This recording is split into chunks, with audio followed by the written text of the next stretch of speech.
trade is the key to prosperity. Free trade will bring on a Great Depression. The North American Union is the merger of the United States, Mexico, and Canada into one super country.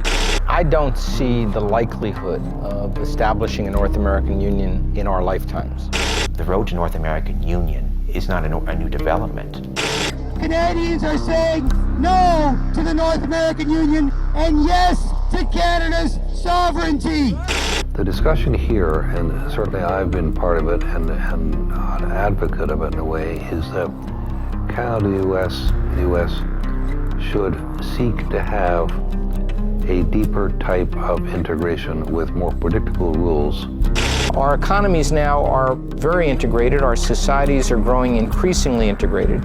What's needed now is a North American idea for all three. What kind of stuff was discussed at this meeting regarding the future of North America? I don't remember exactly.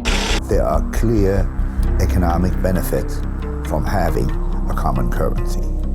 And he said himself there will be a North American Union, a one North American currency called the Miro. I am a staunch Canadian nationalist because of globalism. It's essentially the centralization of power into fewer hands. Canadians, Americans, and Mexicans will lose their sovereignty. Maybe national sovereignty is not such a good thing. I don't buy into the conspiracy theories around meetings. Do not be embarrassed. Do not be shy. Who cares if they call you conspiracy theorists? This is the truth. You get political change of fundamental nature of this sort only if you have a real big earth-shaking event. It's not going to stop with the North American Union. It's going to be one further step along the road to one world government. One world government? Yeah.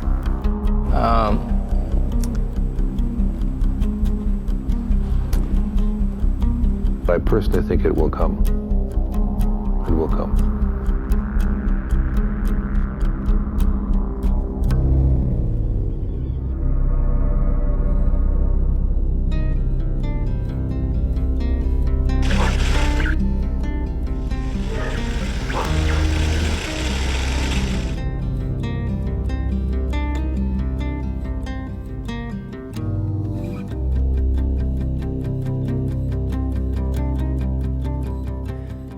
In your time serving as the Canadian ambassador to the United States and subsequently helping forge the free trade agreement between Canada and the U.S., did you ever discuss the possibility of creating a North American Union that would be much like the existing European Union? No, that was never discussed, no. I think this was seen when it was launched by the Mulroney government in 1985. It was seen as a trade agreement. We didn't even talk of it at that time. The government did not want to talk of it at that time as a free trade agreement. It was seen as a comprehensive trade agreement with the United States, not with Mexico or any other partner. It was bilateral in concept.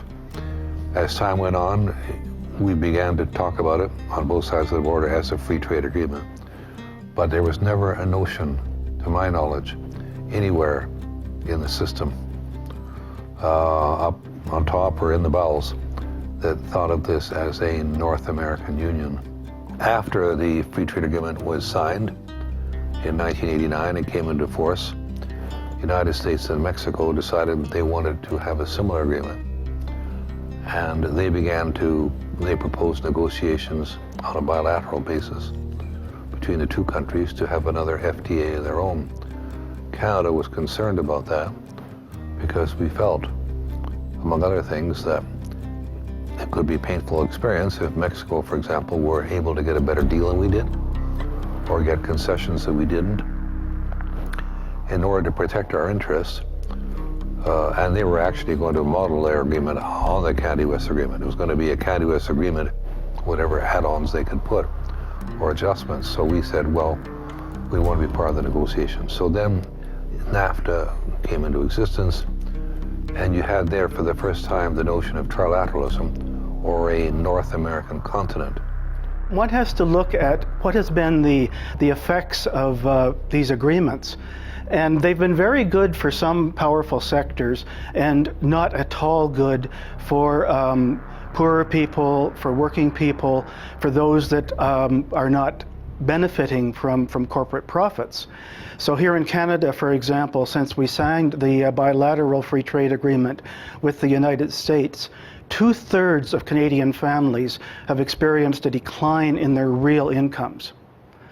Also, if we want to talk about the North American Free Trade Agreement in Mexico, some 2 million Mexican campesinos, that is peasant farmers, have been displaced from their land. Some have migrated to cities. About 500,000 every year try to enter illegally into the United States to find work. So it's not so good for people at the bottom of the social ladder. The Zapatistas, who launched their rebellion on January 1st, 1994, accusing the problems of Chiapas on NAFTA, got it backwards. The problem of Chiapas in southern Mexico, and all of southern Mexico, is not NAFTA, it's the absence of NAFTA. I think the beauty of North America is that our three countries are pragmatic and they're problem solvers. They ask themselves, we've got a problem here in our economy, we've got a problem here on our borders, we have a problem in the environment, how are we going to solve it? Is the best way to solve it is if we do it at the local level, at the national level, or would it make more sense if we explored it at the continental level or the global level? We determined a long time ago that the best way to deal with trade is at the global level. The General Agreements on Tariff and Trade in 1947 decided on a course that would systematically, over time, dismantle trade barriers.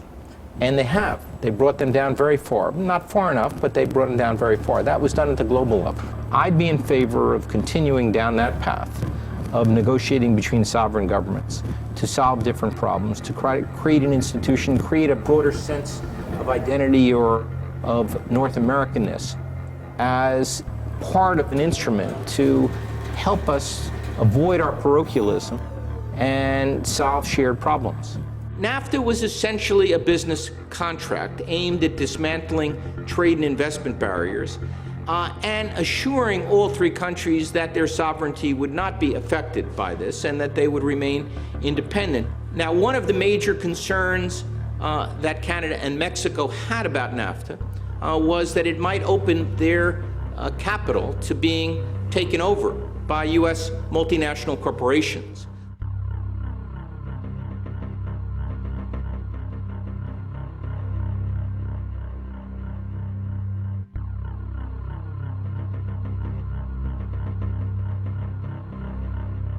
If you are a large corporation and you are given national treatment with any country, meaning as a corporation, even if you're a foreign corporation, which most of Canadians, Canada's primary corporations are foreign controlled these days, that you're given the rights of a citizen in that nation with the powers of a citizen.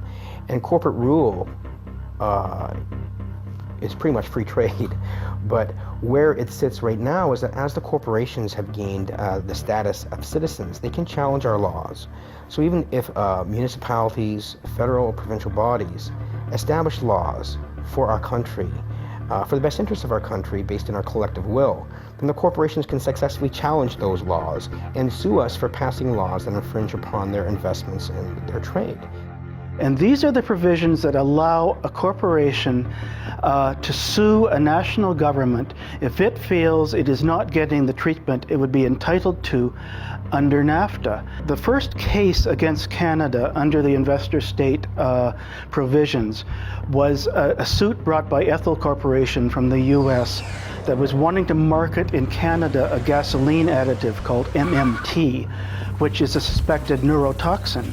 It was stated by our government that we're going to ban additives to fuel that involve methylmanganese because it's harmful to individuals neurologically and otherwise. It's been linked to attention deficit disorder and other problems. But when we passed those laws, the Ethel Group sued our country, said, how dare you pass laws that restrict our trade, and even we're doing it for the benefit of our own country. Well, Canada, the Canadian government responded to that suit by effectively apologizing to Ethel, by paying them $13 million US in compensation, and by withdrawing the ban. So it didn't even have to go through the full adjudication process before Canada backed down.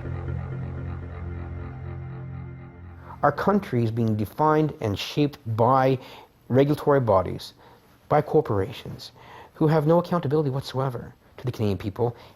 I don't see that this harmonization, unionization is good for the Canadian people, period. Never was, never will be. Needs to stop. Now, there have been 50 suits approximately under the investor state provisions so far. I say approximately because some of them are still secret. We don't know. There have been 19 against Canada, 17 against Mexico, and 14 against the United States. And of these, Canada has settled out of court or lost 4 cases, Mexico has lost 3 cases, and the United States has not lost any, because adjudicators are very reluctant to use this against U.S. When Brian Mulroney proposed the free trade agreement, it was a Canadian initiative. It wasn't that popular with public opinion, but it was a major initiative which we initiated, which the U.S. President Ronald Reagan got fully behind. The free trade agreement was, perhaps one of the most dramatic of any period in our history.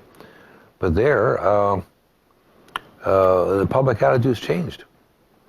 The public went from negative to positive, and even to this day, depends the questions you ask, but on the whole, attitudes are fairly positive towards free trade. Free trade is not good for any nation that's involved in free trade. No nation benefits from free trade. How would you feel about a North American Union, kind of like a European Union between Canada, the U.S., and Mexico? I think that would probably not work. That would not work. Nah, man. That wouldn't be a good idea. I think maybe Canada and the U.S. would be okay together. I don't think Mexico. We shouldn't do that, because at that point, Canada is no longer going to be Canada. Canada has a hard enough time keeping its identity. I'm a Canadian, so I want to stick with my country. I just can't see that being favorable for Canadians in any way, shape, or form. We're still under British control partially, So we can't really. so that wouldn't happen. Like, I wouldn't like it anyways. I thought they've been trying to do that for years. Okay, you think it's a good idea? Go ahead. The World Trade Organization is the only international organization dealing with the global rules of trade between nations. Its main function is to ensure that trade flows as smoothly, predictably, and freely as possible. The result is a more prosperous, peaceful, and accountable economic world. What's the WTO all about? It's all about greed. It's all about, look at these kids up here. They got a sign up that says, don't trade our future. For these young kids in the street today, it's about their future being traded off by corporations who frankly don't give a shit what happens to them. That's what it's about. That's what people are fed up with it. They understand it. Direct action brought these people together. Many of them on the street I've talked to have never been in a direct action before. They feel very empowered. They're starting to understand that people can be empowered and take charge of things themselves, and direct action is perfect for getting people in that role to take charge over their own lives. We'll never be divided. Together, united, we'll never be divided.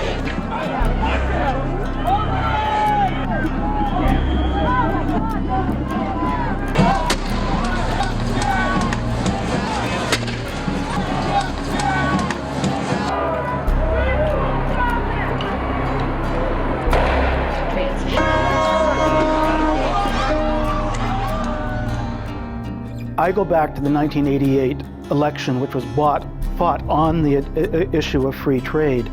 And the opponents of free trade actually won the majority of the vote. The Mulroney government was elected with a minority of votes. At that time, we had a high level of participation from all sectors of society. Now, it's true that since then the issue has faded from consciousness, but I think there are moments when symbolic issues, for example, Canadian water and sovereignty over our fresh water, there still are elements that would like to get a hold of that and would like to use some of the possible leverage through NAFTA, including the proportional sharing clause, to open up the floodgates. So I think there will be moments when symbolic issues like water will come to the fore, and we will have a resurgence of interest in these issues. From the U.S. perspective, the largest source of energy imports by far is from Canada and Mexico. Roughly 1/3 of our total energy imports come from our two neighbors. Proportional sharing clause is very important because it's unique to all international trade agreements that I have ever studied. It effectively makes Canada an energy colony. What the clause says is if Canada were to take measures to conserve some of our non-renewable hydrocarbons, natural gas and petroleum, if we take those measures, we still have to export to the United States the same proportion of our oil or gas exports that were sold over the previous 3 years. What if Canada wanted to preserve 10% of our petroleum production for future generations and for conservation purposes? Well, when you work through the numbers and you find that we're obliged to sell the U.S. 2/3 of the petroleum we produce, the effect of applying the proportional sharing clause could actually mean there would be shortages to meet the needs of Canada. Canada is a great multicultural, multilateral country. We need Canada's leadership and ingenuity to develop new commissions or organizations whose purpose is to graft a North American vision onto the landscape and push forward for North American policies and institutions as well. So I hope that Canada sees within itself the capacity to have a big effect and to take the lead. And if it took the lead and worked closely with Mexico, my guess is the United States would be very agreeable to that. They don't really need the money. As you can see, housing is natural materials. The fruits, all of this they have farming, they have hunting, they have everything they need to live and more. But then they get the progress arriving to these towns, power lines, running water, and these are services that you need to pay for. You cannot pay with a bag of corn, you need to pay with cash. So they start needing the money, getting in the capitalism system, and that's when poverty arrives to these towns. You know, they need the money. Okay, I have some money, I buy a radio and a TV, I see what's on TV, it's pure marketing. Things that they didn't need for over 2,000 years, in a decade they start needing. Pues bueno, el Tratado de Libre Comercio, como tú sabes, no todos estamos realmente informados como se debe. O sea, en lo único que nos afecta es en la desinformación. ¿Me explico? No todos tenemos también la capacidad de admitir el libre comercio. Que nada nos ha beneficiado el libre comercio. La verdad, estamos igual o peor ahorita con esta crisis que tenemos. Realmente es difícil la situación. Creo que siento que el producto mexicano va y con un precio bajo y regresa con un precio más caro y se afecta porque pues lo que puede ser México consumir y nosotros consumir nuestro producto tenemos que mandarlo para allá. Nunca hemos visto nada que nos ayude, que nos apoye, nada. Es nada más para los que tienen dinero, el pobre nunca. How has the experience in Mexico been in terms of NAFTA since it started 15 years ago? Ha sido una situación positiva, ha mejorado realmente el comercio entre los tres países. Sin embargo, lo que sí te puedo decir que hubo ciertos acuerdos dentro del mismo, nosotros le llamamos TLC o Telecam, que no se cumplieron como es la situación del transporte, que es por eso que ahorita volvieron a gravar, o sea, hay que pagar impuestos por algunos productos norteamericanos. No estamos informados al 100% de qué se trata el libre comercio. O sea, si a nosotros nos informaran como comerciantes qué vínculo nosotros tendríamos con el Tratado de Libre Comercio, sabríamos realmente de qué se trata o qué lo compone al 100%. Pero como no tenemos ese tipo de información, es muy difícil que todo, en concreto, expresemos en qué nos beneficia y en qué no. Given the similarities of our two economies, of our two cultures and our countries, it seemed to me doable to pursue what I've always referred to as a kind of common economic space, a single economic space, where the border becomes irrelevant. I think Mexico could become part of it, as indeed NAFTA was modeled after the Canada-US agreement.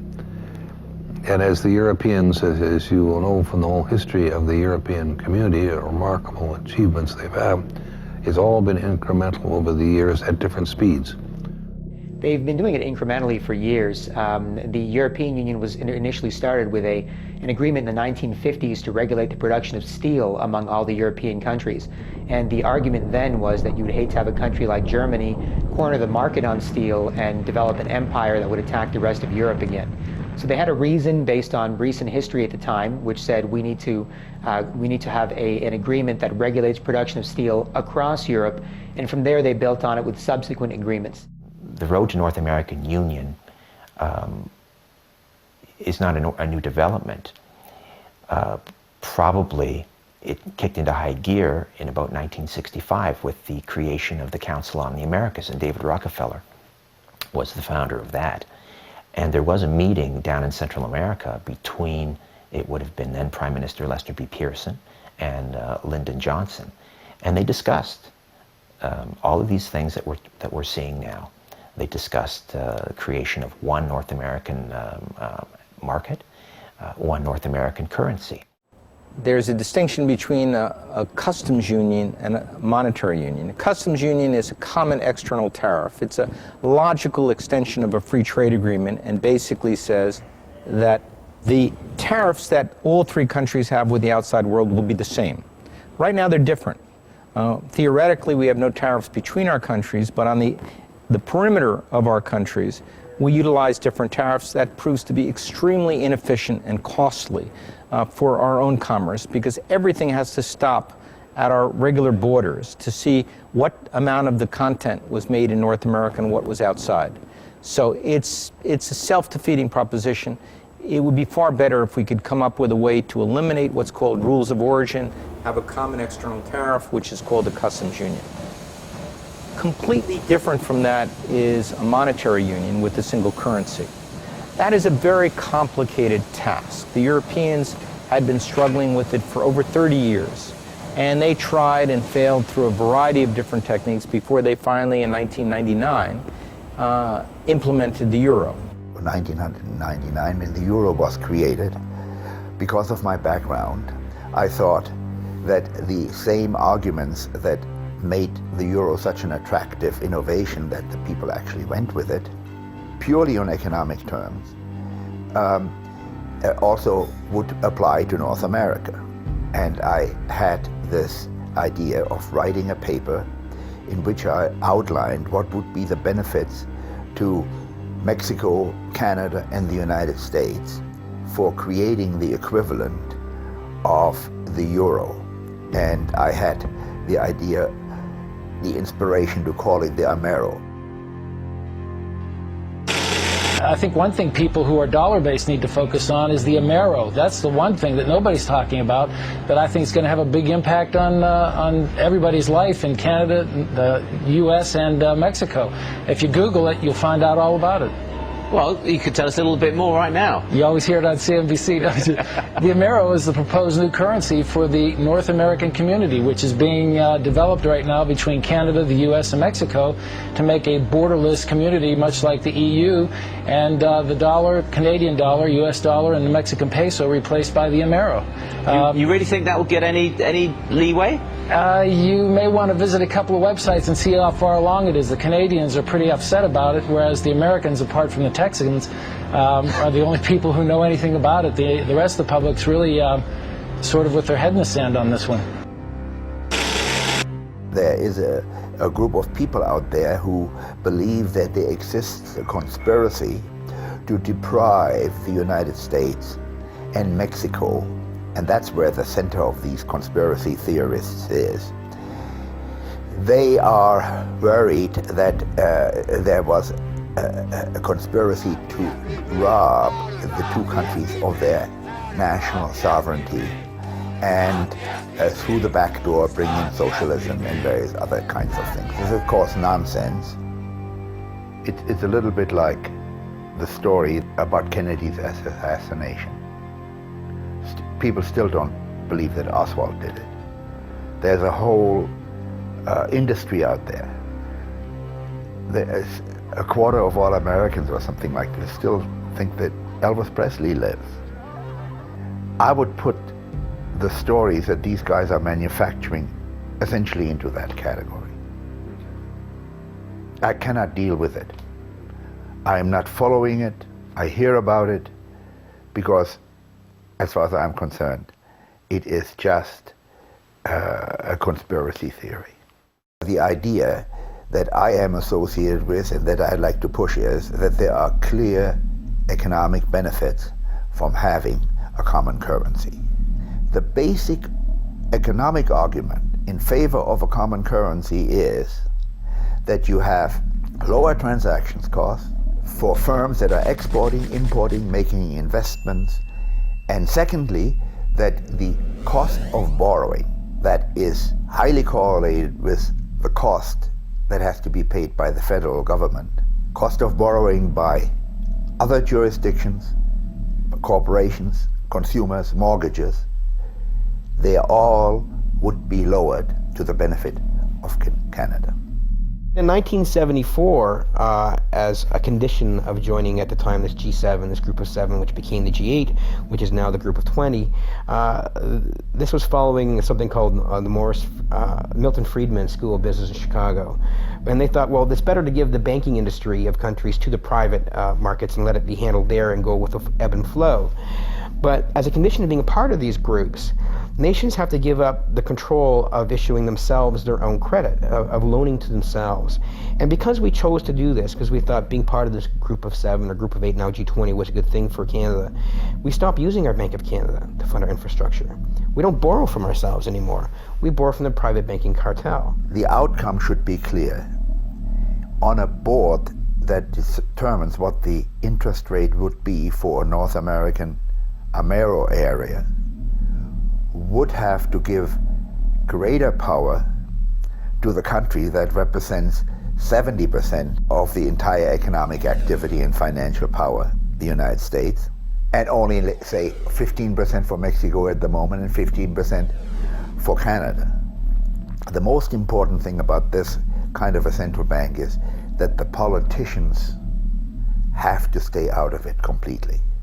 Central banks should be removed from the control, the clutches of politicians, should be given a constitution which says, thou shalt only be responsible for price stability.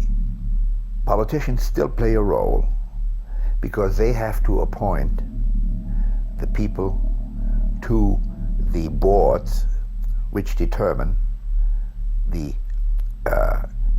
day-to-day policies which in the end are supposed to have the outcome of price stability.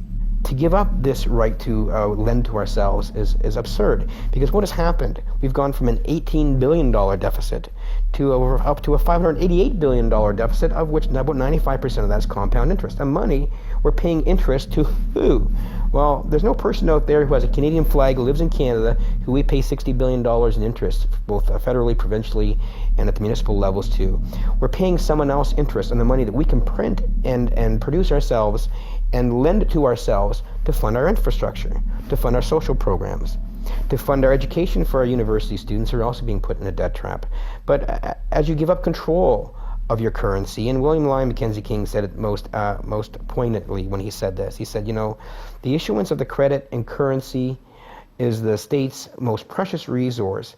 And once you give up that control, it matters not who makes the laws of the land, because usury, once in control, will wreak havoc on any nation. All right, ladies and gentlemen, here we are at the Federal Reserve. As I said once before, this is the very institution that is highly responsible for bankrupting America and essentially enslaving the world under a perpetual debt system. It's by no way federal, and there are certainly no reserves. What's your full name? What's that? What's your full name? Is there any reason why you need my full name? I'm just asking what's your name. What's your partner's name? Well, you can ask him. Hey, boss. What's your name? It's essentially the centralization of power into fewer hands. That's what's going on. Canadians, Americans, and Mexicans will lose their sovereignty, their right to govern themselves as an individual nation. And the economies of all three of the nations will be merged into fewer and fewer hands. I can see an obvious, clear problem with that. The moment that power gets diverted into fewer hands, you got to be concerned. We have a lot of people here still who believe that having a picture of the Queen is a wonderful thing, and that it is a symbol of nationhood. It is a slippery slope of losing the Canadian national identity by having on our day-to-day, every day we're looking at coins and bills, and there we see George Washington, rather than the Queen or another symbol of Canada. And that sort of pervades the psyche and reduces national sovereignty. It is the merger of the United States, Mexico, and Canada into one super country. It's like NAFTA on steroids, and it's about bringing all three countries together into one country, joining our governments, our currencies, our military. I had the pleasure of interviewing former President of Mexico, Vicente Fox, and he said himself, there will be a North American Union. Can you please talk about how you, as President of Mexico, President Bush, and the Prime Minister of Canada established working groups towards a North American Union? There is the original document, the original commitment, and there is supposed to be follow-up procedures. There is supposed to be committees to discuss and to advance, but that's not happening. Will there be a North American Union? Do you believe there will be a North American Union? I would hope so. I think it would be very convenient for both of us. When Vicente Fox, in the 1990s, was a candidate for presidency of Mexico, I was at a conference and I sat next to him at dinner, and on the other side of Fox was Robert Mundell, whom I mentioned already as the father of the European Monetary Union. And we impressed him, obviously, with the idea that there would be great benefits for Mexican economy from this. He had no difficulty accepting it because he was a successful businessman before he became a politician. He was the president of Coca-Cola Mexico. So when he was elected, he went on a courtesy visit to the White House. And the press release at that time said that he raised with President Clinton the idea that we should push forward on a North American monetary union. It was said that he did the same thing when he got to Ottawa and talked to Chrétien. We have had opinion surveys which showed that the idea of a common currency with the Americans and Canadians is totally unacceptable to Mexicans for nationalistic reasons. They want to maintain Mexico as a clear, identifiable nation and culture. And for some reason, word has spread amongst them that this is the first step towards absorption by the Americans.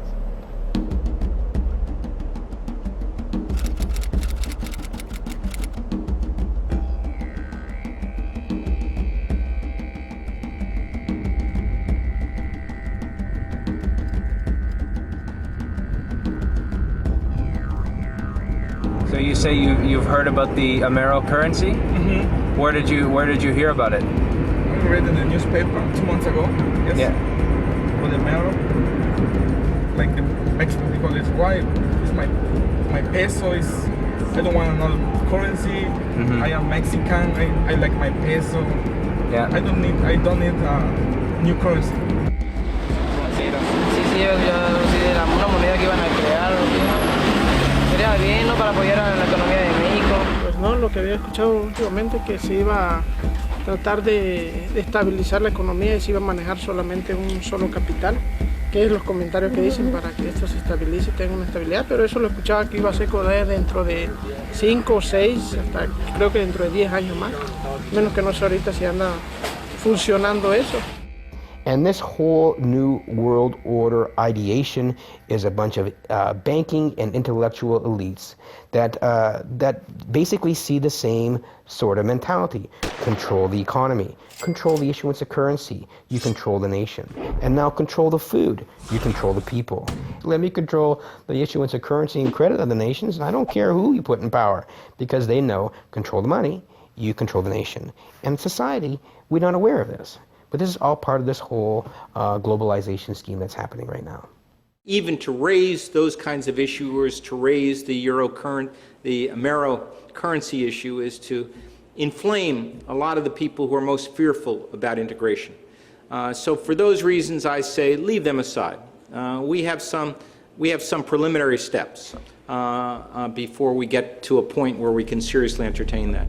The trouble with the monetary union is that there's tremendous symbolic attachment to our currencies.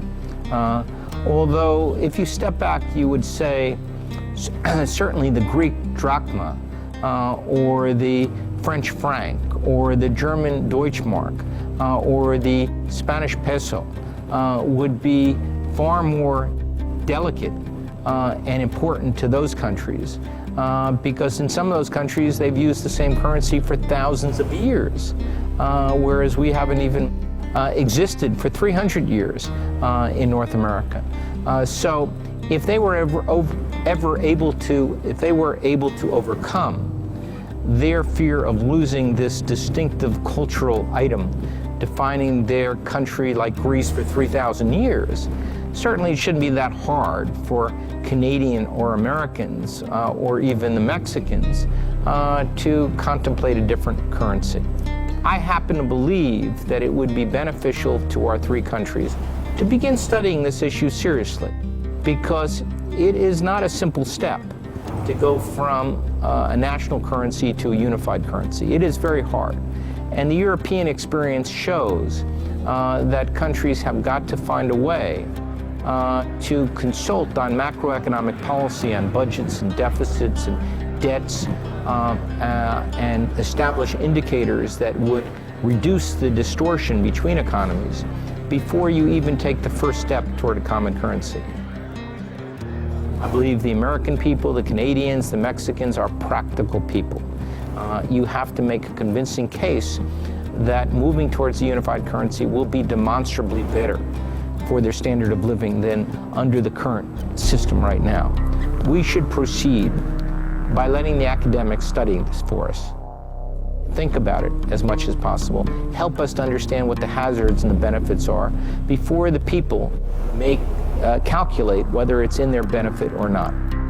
Well, of course, he'll also give you the line that he never ever talked about a North American union, that he's always advocated a North American community.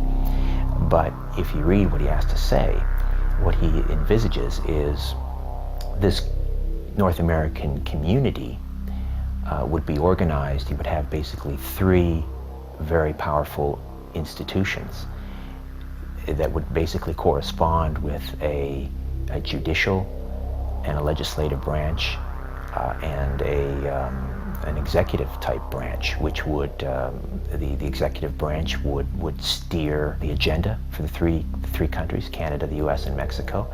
You would have essentially a North American parliament to mirror the three separate independent legislative bodies in the three countries, and then you would have a North American court which would adjudicate on disputes, etc. Well, that sounds an awful lot like a North American Union to me. He can call it a community if he wants it, but now we're just parsing terms. Silly semantics. It's important to know when you're talking about this subject that nobody here is talking about a political union. They're talking about economic and political arrangements which deepen integration and the relationship, but in which the countries, as in Europe itself, maintain their sovereignty. We're talking about the virtual destruction of a sovereign nation, three sovereign nations, the end of a constitution. Sovereign nations can be an obstacle to the free flow of money and goods and labor. And if they can erase national boundaries, obviously that would maximize their efficiencies and their profits. But at what cost? I mean, only the nation state is best equipped to safeguard our individual inalienable rights.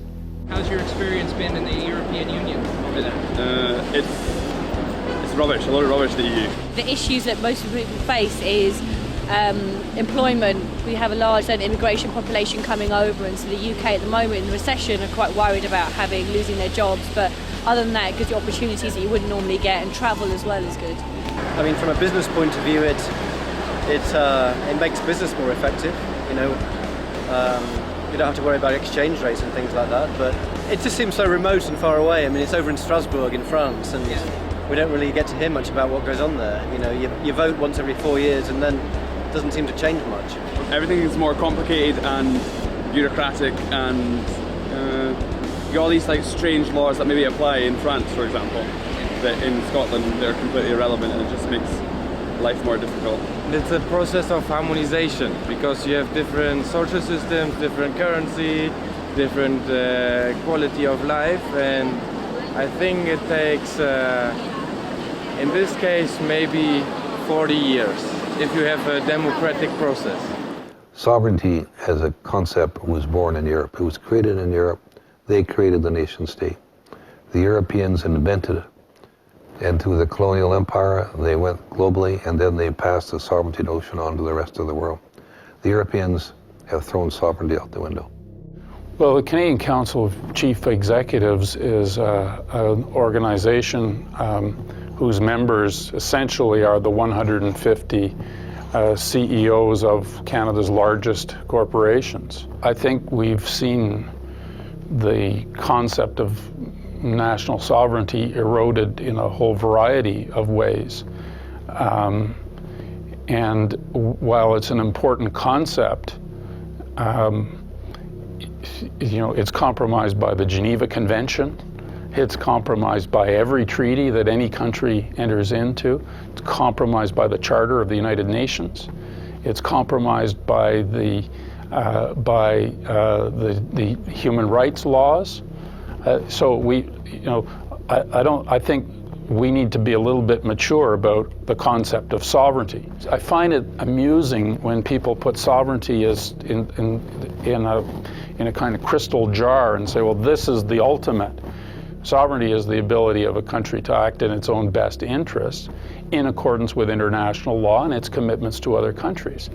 Because really, national sovereignty is one of the tools that we use in order to give democratic expression, because we got to break things down into a more manageable size, but at the same time, it's a concept to be exercised with a certain amount of care. Sovereignty has changed so greatly because of the phenomenon of globalization, where all issues become transnational, whether it's trade, the environment, health, it's all transnational. And so sovereignty has to be understood in a very different way. And at the heart of sovereignty, you have the absolute requirement for deep international cooperation. See, the UN was the first great body that tossed sovereignty out the window. You can't simply agree to every international agreement just because people say we live in a global system now. We live in an international society now. You have to look at it on a case-by-case basis. The people appointed to head these international groups are appointed by bankers, financiers, and multinational corporations, and not by people with any direct link to the people. So they're not appointed by your elected officials, they're appointed by the groups they're supposed to regulate. The idea of accepting a world that is truly global now, a world where we are interdependent, without looking at the root causes of that interdependence, and without looking at the problems that interdependence has caused, is a mistake. Foreign trade is the key to prosperity. Free trade will bring on a Great Depression. Hitler had a dream that his big business should dominate the world. He called his dream the New Order. Foreign big business was weakened during the war And today, American big business is the strongest. And they have a dream to dominate the world. This was not a natural occurrence, and just because we do live in a global interdependent world right now doesn't mean that we shouldn't take steps to mitigate that and to reduce our interdependence so we can be independent and we can independently decide what we want for our futures. Canadians are saying no to the North American Union, no to the SPP, and yes to Canada's sovereignty. There are people who equate sovereignty with shutting down the borders, with not collaborating with neighbors, but I think they've got it backwards. I think sovereignty means how do you strengthen the nation? How do you ensure that the people in a nation have access to health care and to food and prosperity and to security? And if that's the definition, then maybe the best way to approach that is to open it up, not to close it down.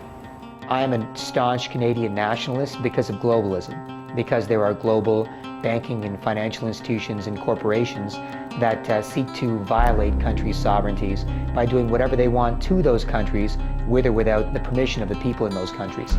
So because of the global forces at play, because of the global banking system, because of institutions like the IMF, like the United Nations, like the World Bank, like the WTO, that wield tremendous power over nations already, we need to defend sovereignty more than ever.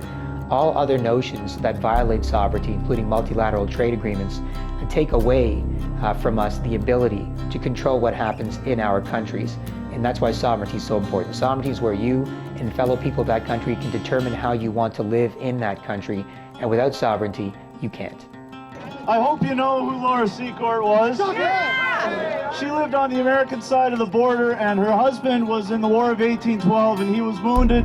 So she was looking after him when a couple American soldiers busted into her house, forced her to belay them, and the American soldiers didn't know how potent our beer was, so they got a little loopy. And they started talking about their plans to invade Canada. And she overheard this, and she ran 30 kilometers, climbed the Niagara Escarpment, collapsed in front of the Indians, and told John Fitzgerald about the plan to annex Canada.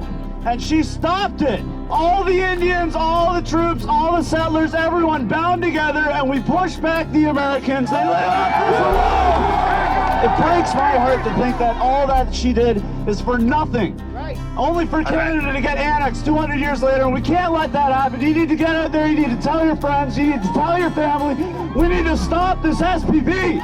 To understand what's happening, we should look at what has occurred under the Security and Prosperity Partnership. That was the intergovernmental arrangement that began in 2005 when Prime Minister Paul Martin, President Vicente Fox from Mexico, and President George W. Bush met at his ranch at Waco, Texas. And they launched this partnership. The following year, they met again in Cancun, Mexico, and established what was called the North American Competitiveness Council. And this council has 30 executives, 10 from each country, who have direct access to the policy-making apparatus under the SPP. It's the next step towards the North American Union, with one of the first bigger steps being NAFTA, the North American Free Trade Agreement. They have to do it in small stepping stones to condition the people to be able to accept such a thing. So SPP, Security and Prosperity Partnership, is another big step, which is uniting the three into one. I think the SPP was a good idea in principle, but ultimately it failed because it was implemented in a manner that that closed it off to public scrutiny. And the only people who were invited into the room were the largest CEOs of the largest businesses in the three countries. And each working group covers every single area of North American society, and it basically says we're going to set the rules for each area of society across North America, irrespective of what the people in the countries want. What are your thoughts on the SPP, its penchant for secrecy and the lack of democratic process?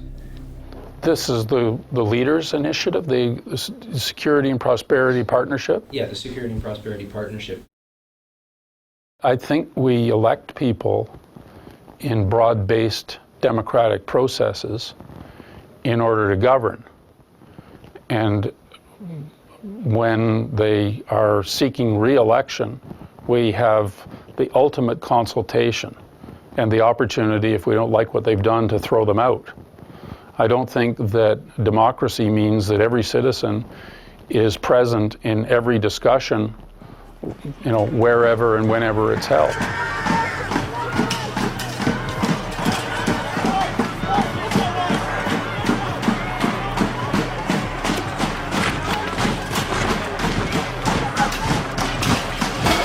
This is the destruction of Canada, what's going on right now. Look behind me. This is the end of it. The end of our sovereignty is what's happening. How do you feel about the protest? I love that these people showed up, and I fear that things are going to get out of hand. Look at these guys. This is out of control. When did our police turn into these guys? Is this too much police for a protest like this? This is the militarization of our police, and here's proof right here. This is the death of Canada, which is happening right now. Our sovereignty is in trouble.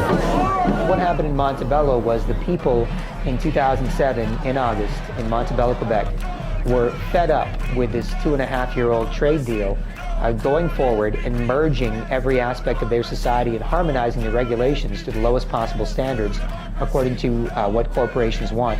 They were sick and tired of the information not being given out to the public, not being openly shared, and of not being given any input into what was happening with respect to this massive trade deal.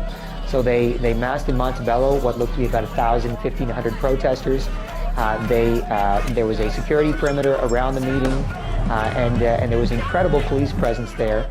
And at one point, the police were even caught infiltrating the protest by 3 giant, muscle-bound, supposedly anarchists, wearing masks and holding rocks. Were threatening to throw the rocks at the police. No! Put the rock down, man! A union leader stepped up and said, "Take off your masks, put down those rocks, you're not with us." You're a fucking cop, the 3 of you! Go on, it's our line! These 3 guys are cops, everybody! Eventually they ripped the masks off the guys, and the guys dove behind the police line. And that was all. It was caught on tape. It was exposed. They were exposed as infiltrators because they were wearing the same boots as the officers who arrested them. Plus, of course, who dives behind a police line for protection if you're a protester? It's something that most protesters would be scared to do, to dive into a bunch of police who are there, menacingly, staring at them. As we confirmed yesterday, the 3 people in question were indeed Sutige Quebec police officers performing their duties.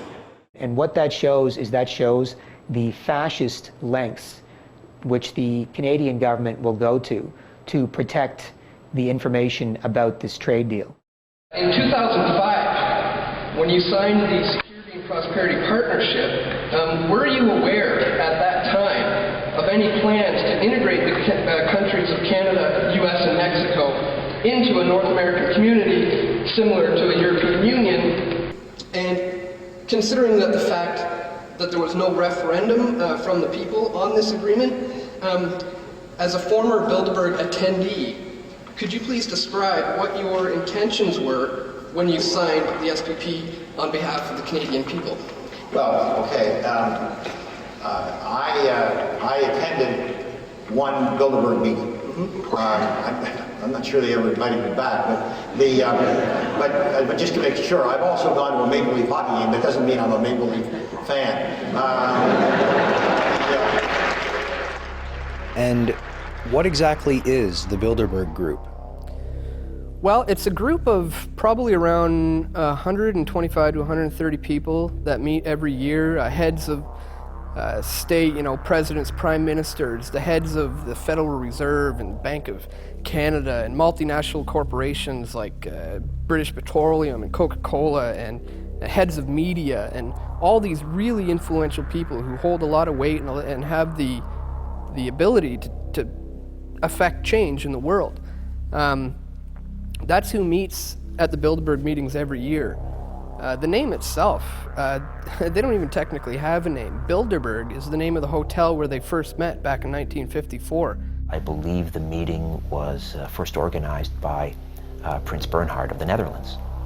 And they've been meeting every year since then to, I guess, stage manage as best they can world events and further control the world's resources. So they've tried to remain secret for a long, long time, and it's only recently that the general population is starting to become aware of the Bilderberg Group. I mean, people at G8 summits, you know, people think, well, there's a lot of power, there's a lot of influence right there to affect change. And look at the protests that show up to G8 meetings. The people at Bilderberg have way more power and influence than anyone at G8 meetings, yet there's a media blackout. So right away I have to ask myself, well, why is that? You know, why isn't anybody covering this? These guys are bigger than G8 guys. In 1996, you were at a Bilderberg meeting, and also there was Jean Chrétien and Paul Martin. I don't know if I was at that meeting. I've only been to a few of them.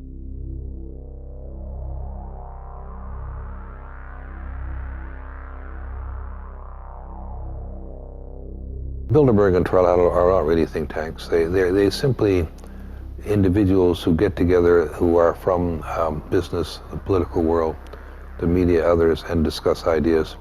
And they influence each other through that. I think the overall objectives of the Bilderberg Group have been to unite various areas of the world in order to set up the New World Order, the one world government. They're the ones who are responsible for the formation of the European Union, which really didn't happen that long ago. It was set in place maybe, 8 or 9 years ago.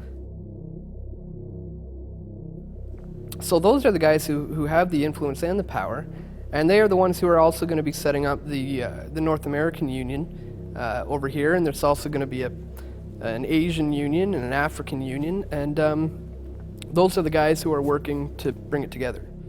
I don't really know what Bilderberg's position on this is, but I do understand your question. The Security and Prosperity Agenda, which was signed by Vicente Fox of Mexico, myself, and President Bush at Baylor in Texas, and you're absolutely right in that part of the question, has nothing to do with an economic union.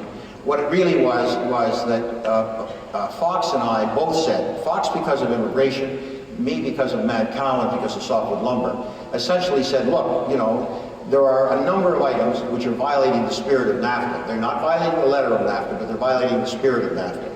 And if effectively we're going to be able to build a strong North American economy and compete with some of the Asian powers, we've got to be able to talk outside of NAFTA. And that's what it was all about. And what we said is we've got to be able to get our business communities together. Because I felt very strongly that we were having a terrible time with Congress on softwood lumber. And I really felt that if the Canadian business community was able to deal directly with the American business community and point out some of the stuff, it would give us a bit of a leg up. I can tell you it has nothing to do with any kind of a union. There was a meeting held in Banff between military, political leaders, private business from Mexico, Canada, and the U.S. to discuss issues surrounding North America. But the meeting was closed off to the public, kind of veiled in secrecy. What kind of stuff was discussed at this meeting regarding the future of North America? That was the meeting that Peter Lougheed and George Shultz coordinated? Yeah, it was the one, it was at a hotel in Banff, I believe. Yeah, I think Peter Lougheed coordinated that from the Canadian side. I don't remember exactly. There were general discussions about issues that each country faced, and we had, as I recall, there were some fairly senior people from the U.S. that were present. Yeah, I remember them saying Donald Rumsfeld might have been down there at that time. No. No, he wasn't there? Let's see, this is what happens when media was cut off from it. That's why you get misinformation, disinformation. Once you get the media out of things like this, they can't report authentic I can guarantee you get misinformation when the media is present also. Oh, absolutely, absolutely. Why keep the media out of it? If there's so many important people there, some big decisions could be made that could help inform the public more. But it was not a decision-making group. I mean, I was there. I'm just a lawyer from Toronto and Ottawa, so I have some experience, and I can talk knowledgeably about the issues that we face, but I'm not making any decisions. I don't hold any office. I don't buy into the conspiracy theories around meetings. I think some of that is deliberately misinformative. You know, do we need the media to be probing and to be asking questions? Absolutely. And there's no doubt about that. Can you have meaningful, productive meetings with the media present? Sometimes. Sometimes you don't, you know, if the media are present, you don't have a meeting. So, you know, you just have to, you have to do things, you know, with a certain practicality to it. You have three primary groups that have been working on this for some time, more pronounced since the Second World War, but there are three key groups involved, and this is the Council on Foreign Relations, or its sister arm in Canada is the Canadian Council of Chief Executives, which is about 150 executives of corporations which control over $3 trillion in assets in Canada. The Trilateral Commission, which is by and large looking for this world integration. And the Bilderberger Group, which is a group of individuals who see this whole new role for society, building this global elite of integrating all of the countries together under one global single parliamentary command. So a new world order is being sold to the populace as being something that's good for us, for our own security and our own prosperity. It's not been voted on. Public are not even aware it's going on, but it's all part of these steps of changing the laws of the land, where you have regulatory bodies and corporations dictating what happens in nations, and we end up losing our nationhood and our sovereignty, which is quite frightening. The only prominent non-governmental sort of group that have really paid a good deal of attention to this has been the Council on Foreign Relations, and their task force did come out with an articulate, and Mr. Pastor was involved, a vision, well-argued. John Manley in Canada. It was a very distinguished group of Americans, Mexicans, and Canadians who argued for a North American community. Well, we tried to work collectively with broad representation from all three countries, Canada, the United States, and Mexico. We were looking at really NAFTA, that many years, more than 10 years after it came into effect, saying, you know, what should be the next steps? Where can we go from here, if anywhere? And there was a broad range of views, certainly among the people that the Council on Foreign Relations asked to be part of that.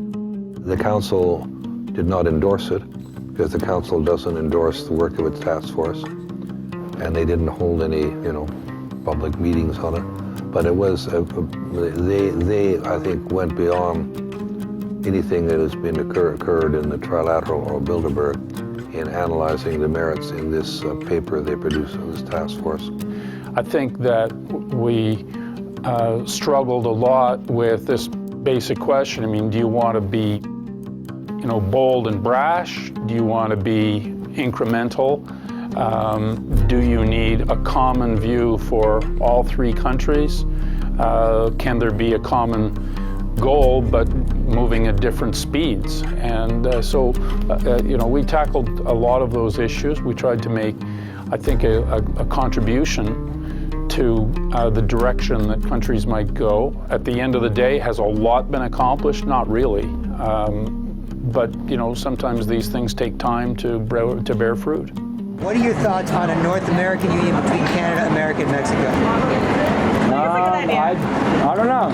I think with the free trade agreement, we pretty much have that right now, don't we? So there's no point, you're just going to change the name. It's the same thing already that we have. Well, I don't agree with it. I mean, we've already got the NAFTA agreement with Mexico and the United States. Pienso que es una relación que nos afecta pues a toda la comunidad mexicana. Pues yo pienso que primero se tendrían que establecer claramente en qué nos beneficiaría y en qué nos afectaría.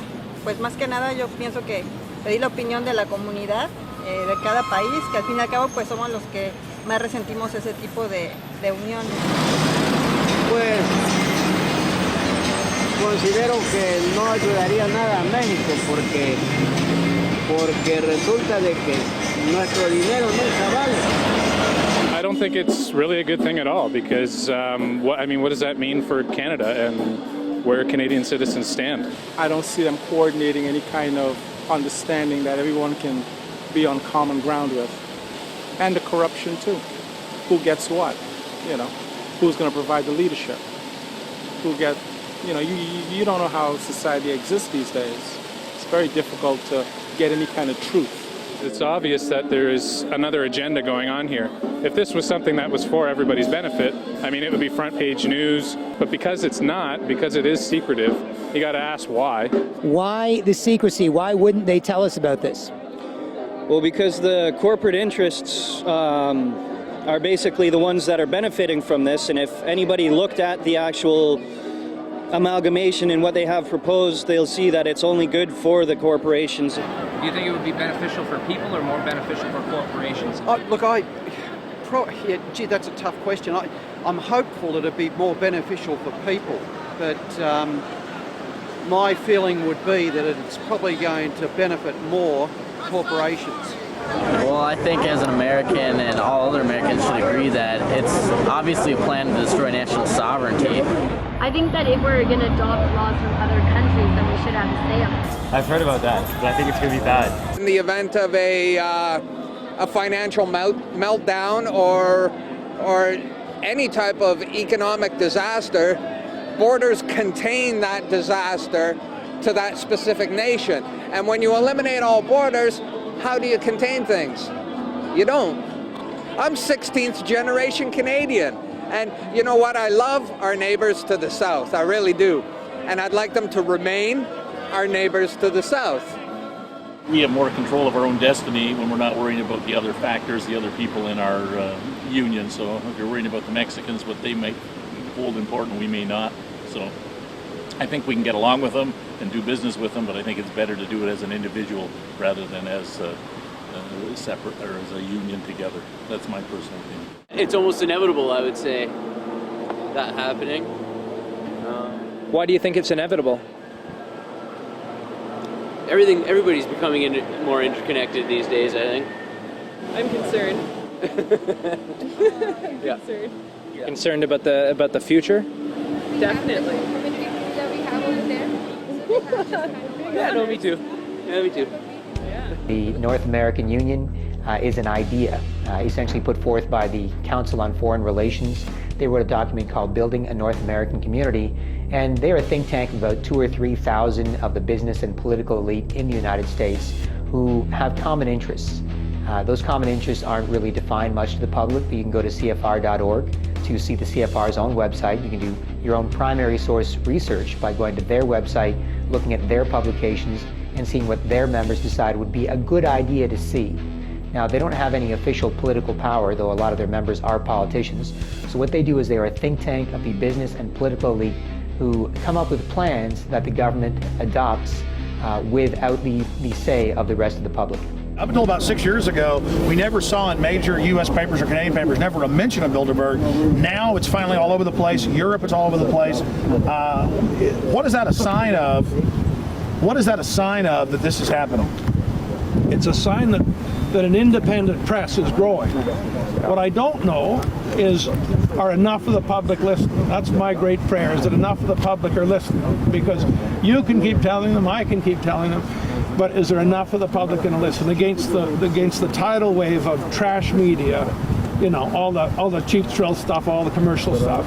Are people really going to learn what's going on? Because what is happening to the United States, to Canada, to Mexico is terrible, terrible, terrible stuff. Can you talk about the American Union? I mean, the CFR writes the white papers for their agenda. They carry out Bilderberg's orders. That's on record. And even Lou Dobbs on CNN saying, American Union, end of Canada, end of U.S. They are actually, through the trade deals, already starting to bleed us.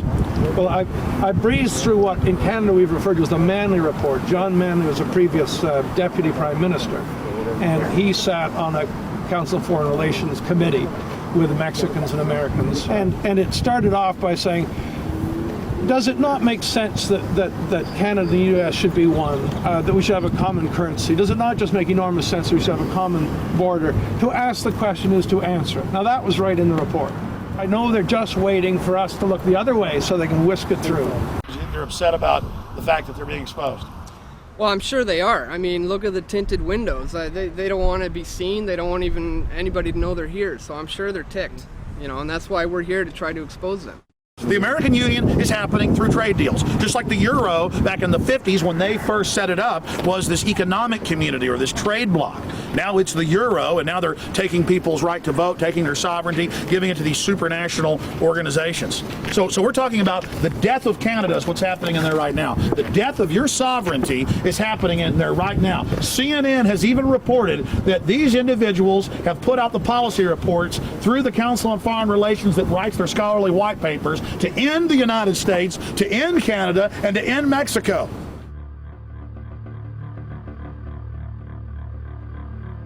What is biometric identification, and how would this be applied in North America? Well, biometric identification is using the characteristics which are unique to each individual as a means of identifying who they are. And we currently use it between Canada and the United States as part of the Nexus program, where we have iris scan identification. So at airports, if you're a holder of a Nexus card, you can go and put your eye in front of a machine, and it reads your iris and it spits out a card saying who you are.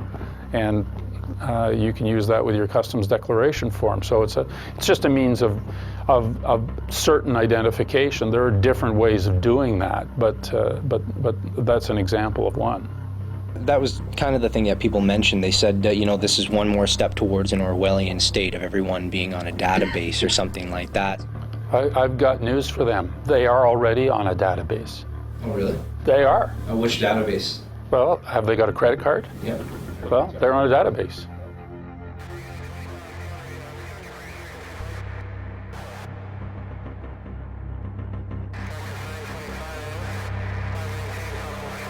What are you most concerned about? Identity theft, or the fact that you might be on a database when you're already on a database?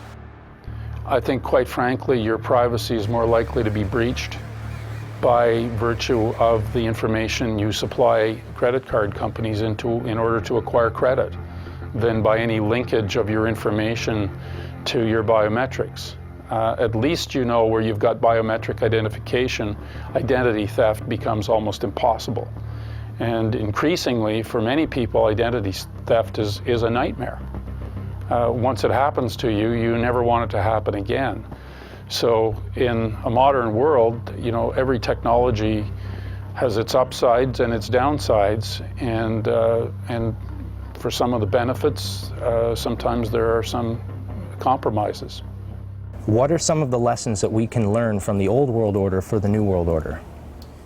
Well, I think the first and most important lesson is that if we want to build a community of nations in North America that goes beyond just enlarging the market, that we have to give serious thought to what our vision of the future is. And more importantly, how all three countries that are quite independent and sovereign ought to relate to each other in a modern 21st century world. Our economies now are very integrated. Our societies are growing increasingly integrated. What's needed now is a North American idea for all three. An idea that not only defines our shared history, but a shared destiny. If we are to progress together and collaborate in a new way, it's also important for us to develop a sense of being something larger, a sense of being part of North America.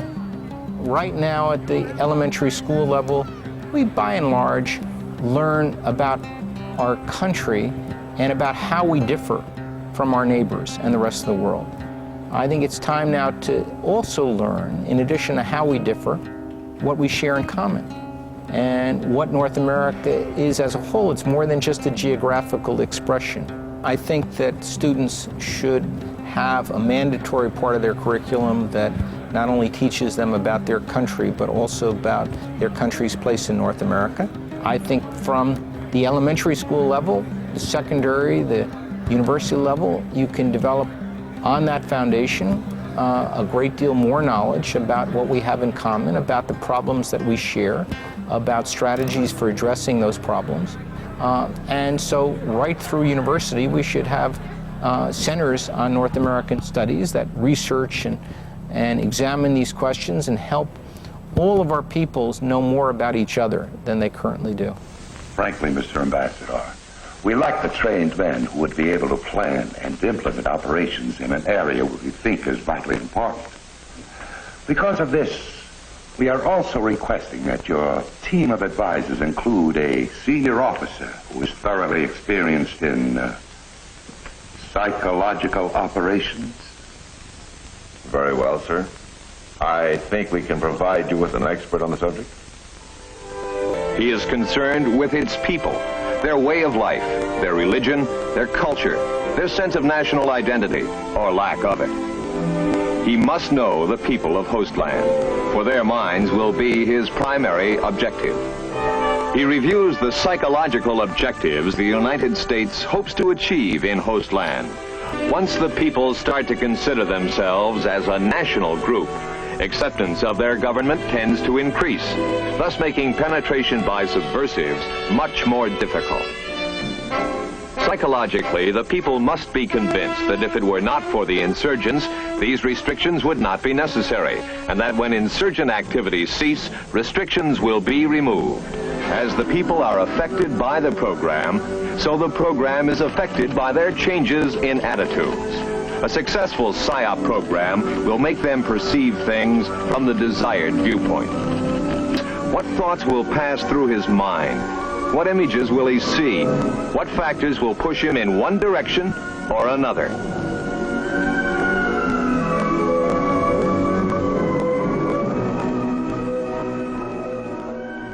When you run the world, you tend to study how other people have run the world. Just like if you run a successful business, if you want to be a filmmaker, if you want to be an entrepreneur, you might study other business models.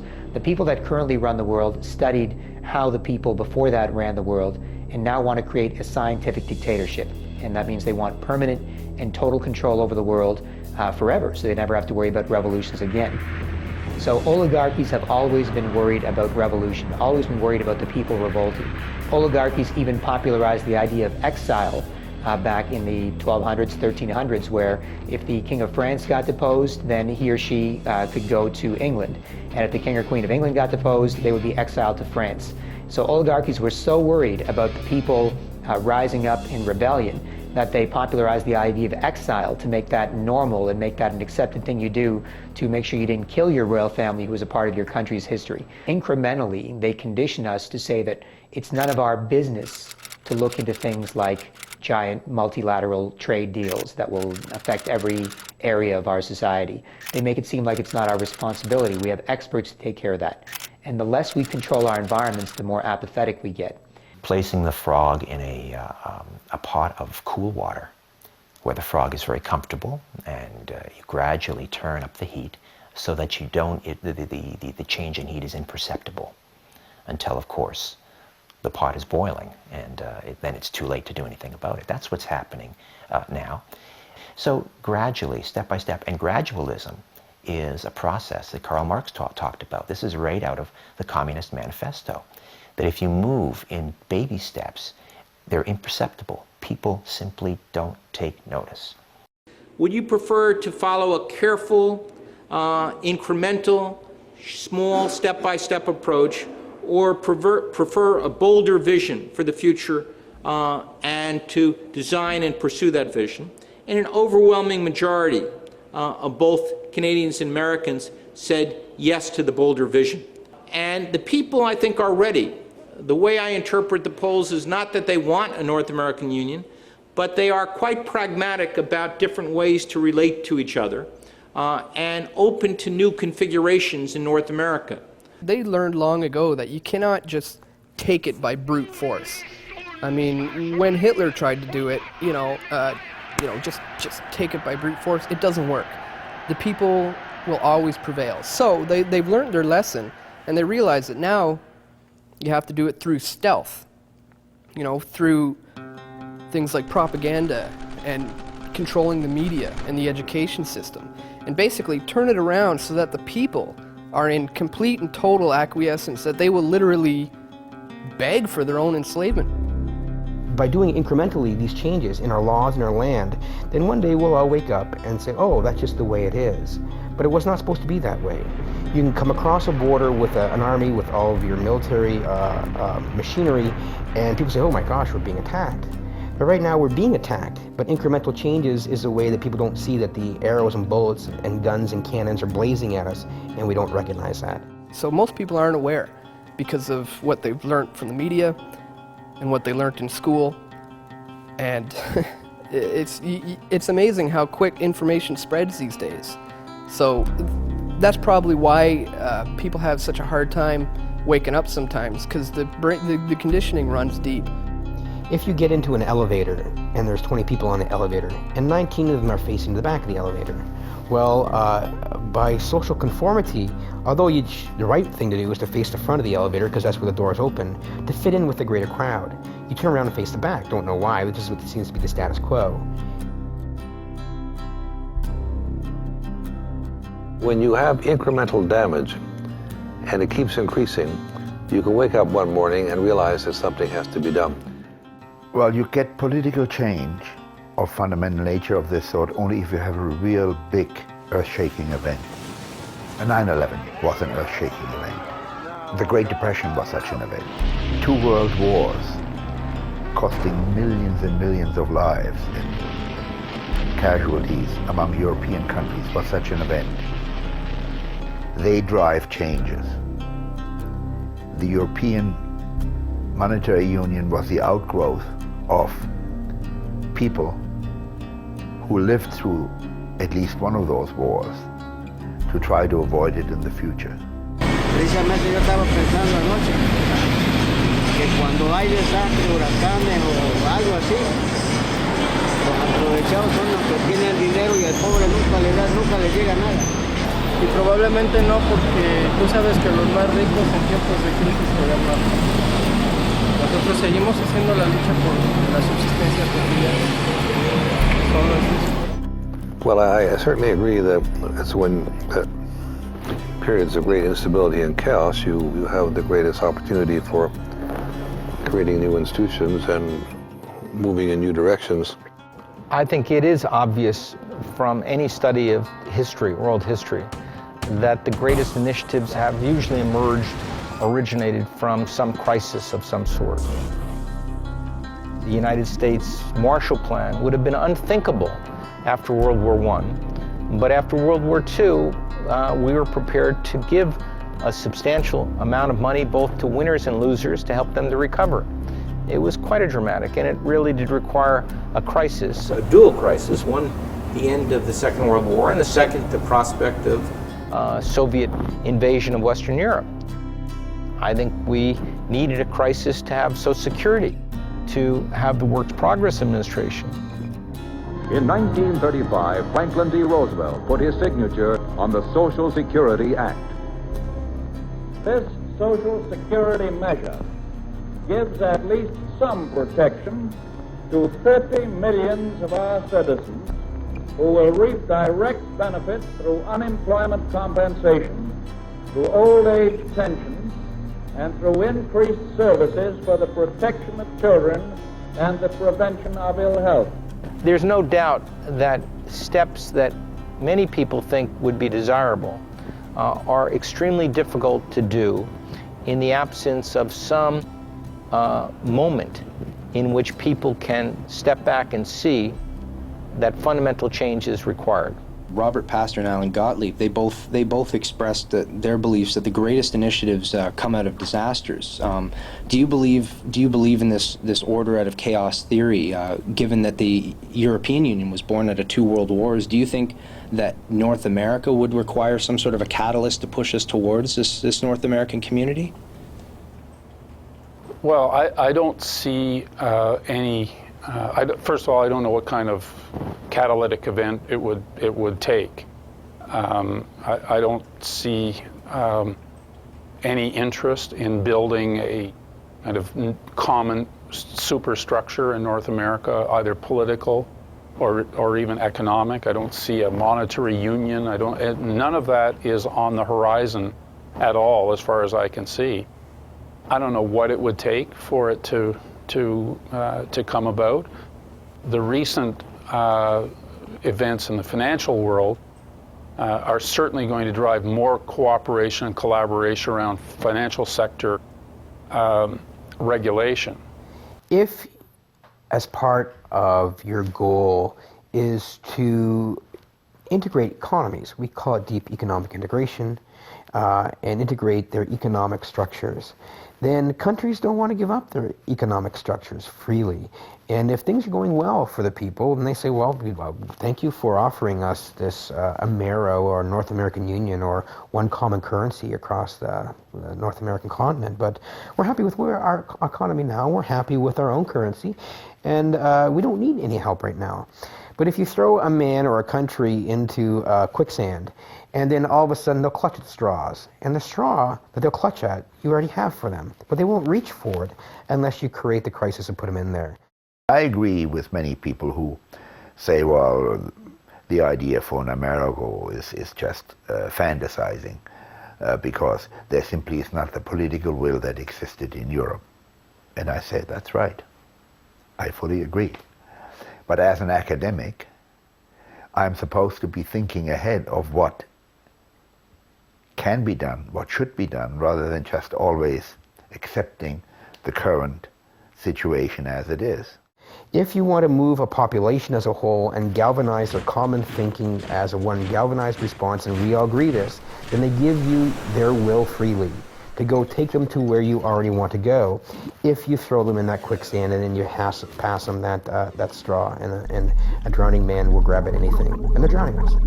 I've been paid very generously all my life, being a professor, devoting myself to putting out these ideas. And my hope is that eventually, if there is a major catastrophe, there will be enough people around who will say, well, this may be the time to try out this new idea.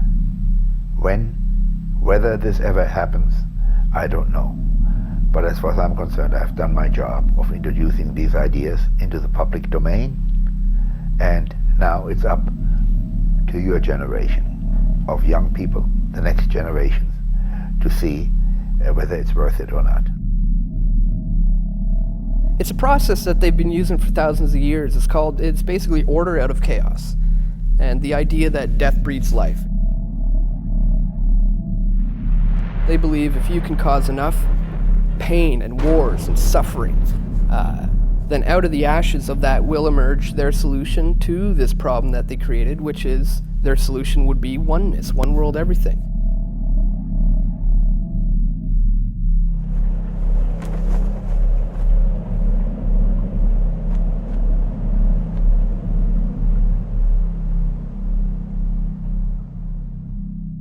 It's also known as the Hegelian dialectic, where you set up the thesis, you also set up the antithesis, so that you can offer your synthesis to the very problem and opposition that you created in the first place.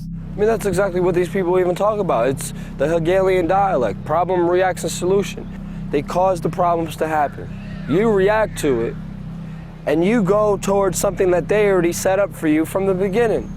And that's how they get what they want, because they understand they can't just get rid of the Constitution. They can't just obliterate your rights. They can't just destroy this economy. They have to think of a plan to do it.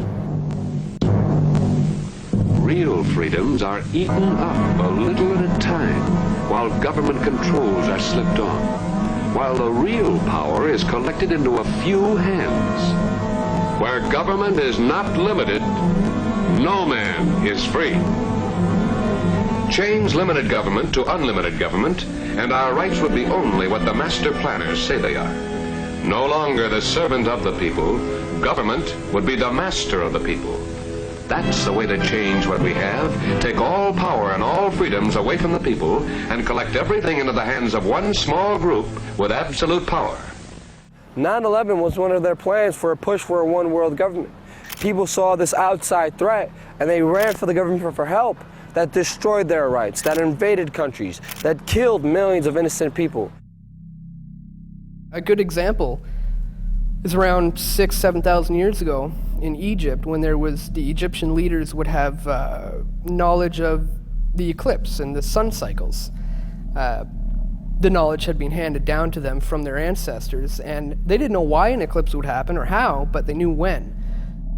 So they would say, okay, everyone, you have to worship me as your divine leader and your God. Well, I don't want to do that. Who are you? You're just another guy. Why should I worship you? And then he would say, okay, well, if you don't want to bow down to me, then tomorrow I'll get my God to eat the sun and spit it back out. So the next day when the eclipse would happen, everyone would just marvel and say, oh my God, this guy must be our divine leader. That day comes by, there's an eclipse, everybody freaks out, and they end up doing as the rulers is, either way they want it or not. Now, there's absolutely no way that we can tell for sure they were doing this or saying that. I'm just trying to show you the potential use of the knowledge in the hands of 5 or 10% of the population. Just manipulation of the information to control the masses. Pretty much what we have today. Yeah, I was going to say that. Turn on the TV. Just the TV, that's right. Media now. They create order out of the chaos they create. Basically what they do is they take a stable society of individuals who are doing their own thing. They're making a little love, making a little money, making a few mistakes, and living within a given system. Then they introduce radical changes to that system. They introduce radical new ideas. Our enemy is a radical network of terrorists and every government that supports them. They introduce radical new threats. The people of the United States and our friends and allies will not live at the mercy of an outlaw regime that threatens the peace with weapons of mass murder.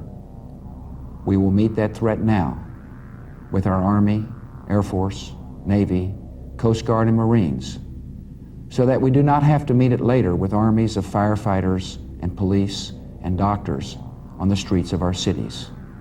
And they get all the people prepared to make entirely new decisions and think in entirely new ways that facilitate more plans for more control by the people at the top.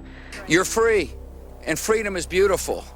And, it'll take time to restore chaos and order, order out of chaos, but we will. Create a crisis, terrify the people into going for a solution that you suggest, which gives you more control. It may temporarily keep the people safe, but in the long run, the people don't know that you engineered the crisis, so they trust you even more, and they get habitualized to accept the next crisis and the next move towards more control. You've got to look at who benefits from that, because the people that benefit from that may have engineered it in order to bring order out of chaos.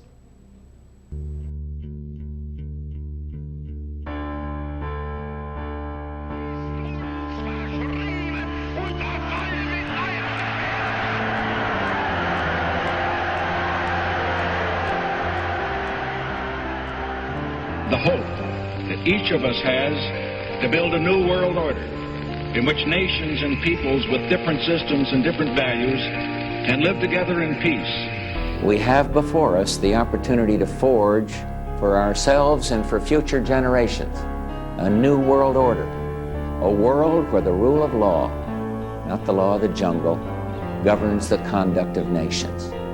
Now we can see a new world coming into view. A world in which there is the very real prospect of a new world order.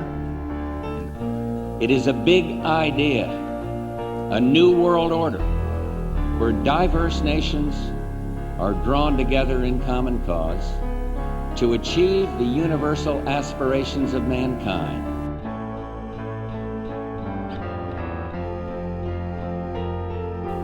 Out of these troubled times, our fifth objective, a new world order, can emerge.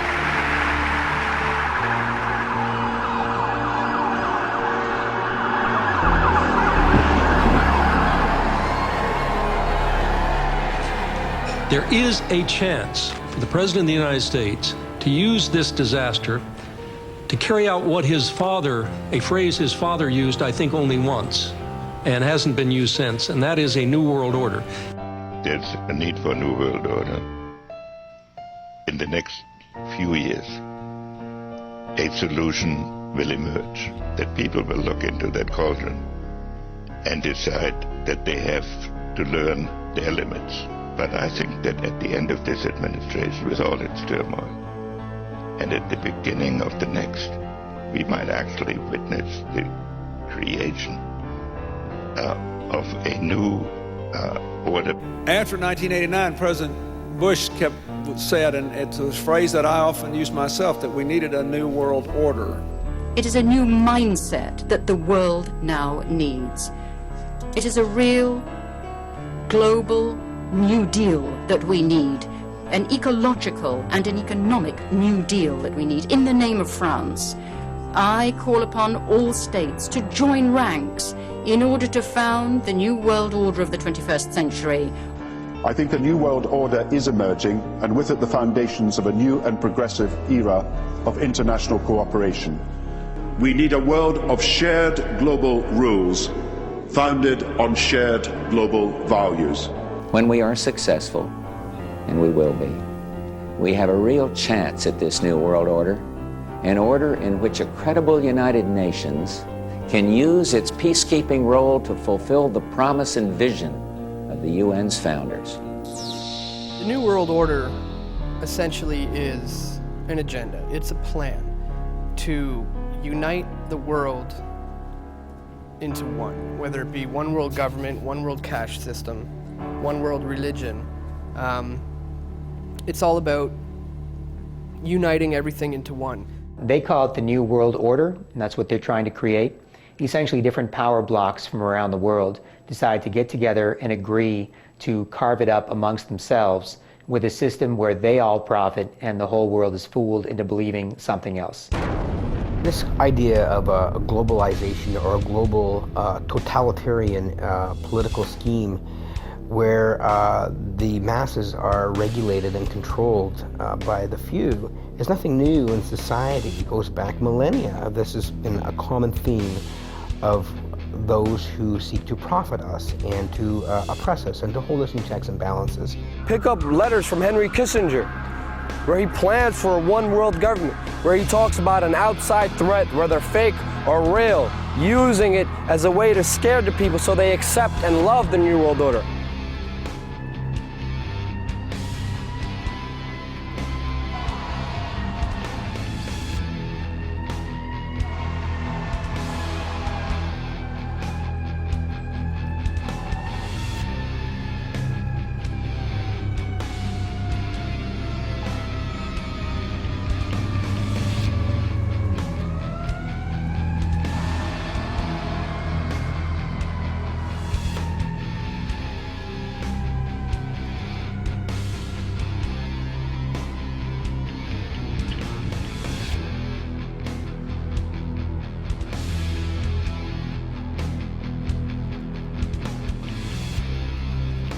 With the North American Union, it can help them move into a global economic system, a global political world, where they can destroy all borders, where there will be no Mexican border, no Canadian border, but we'll all be under a world system.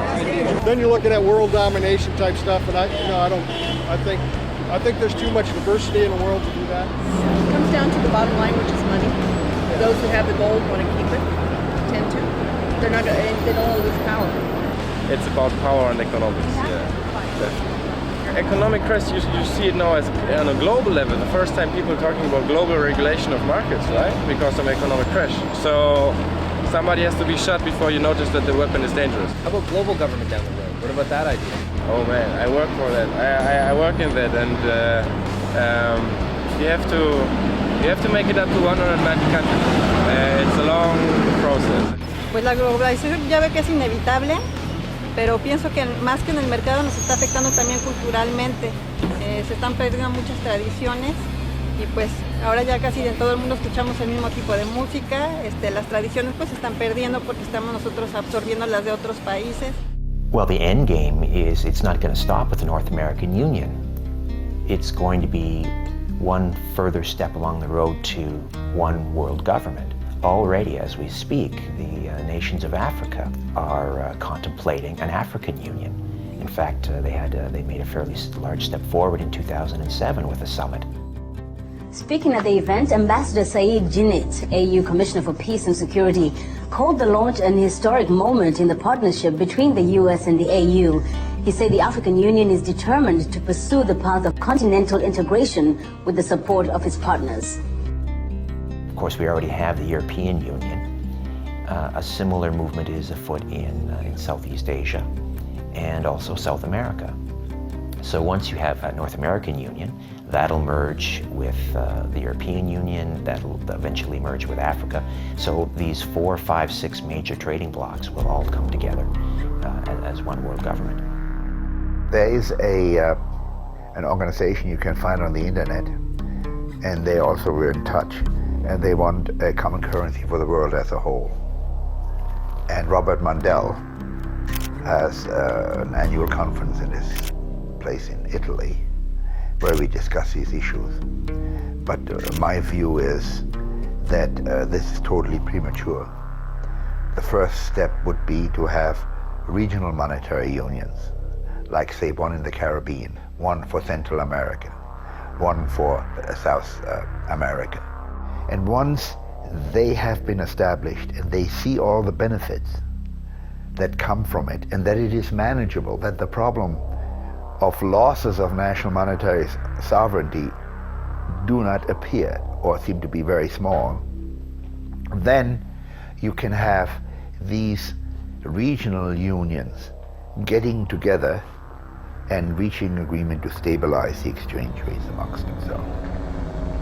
I believe that there is an opportunity now, with the G20 having been called, for the first time, for us to put together a global steering committee of all of the great powers of the world. If I was asked what is the single most important thing that can be done to get us out of this mess, it is going to be to recognize now that we are one common humanity, divided perhaps into economic entities called countries. The time has come for us to work together. Do you think it's possible somewhere down the road to see a North American Union that might merge into some sort of a global governing body?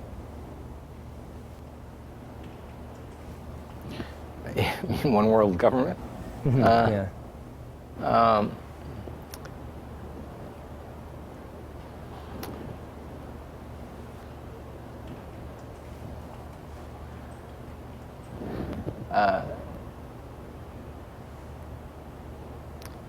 I don't see the likelihood of establishing a North American Union in our lifetimes.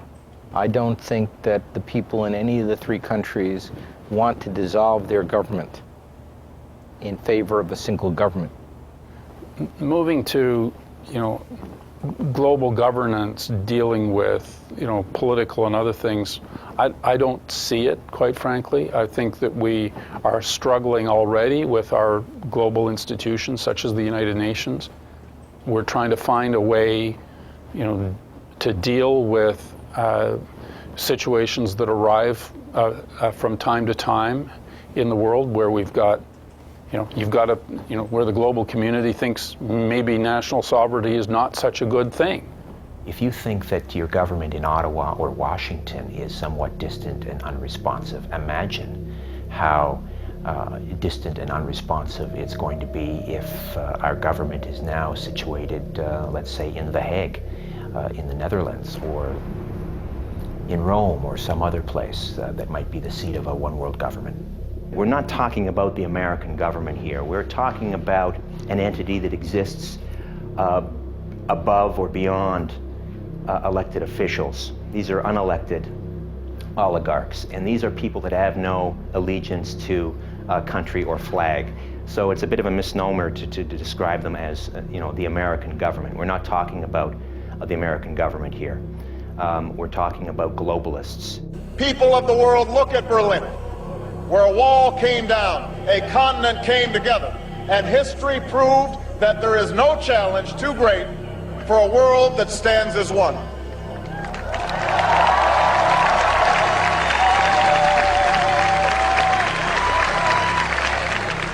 While the 20th century taught us that we share a common destiny, the 21st century has revealed a world more intertwined than at any time in human history.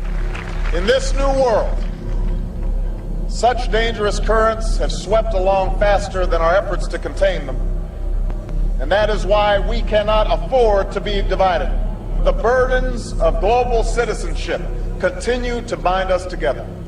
Partnership and cooperation among nations is not a choice. It is the only way, the one way, to protect our common security and advance our common humanity.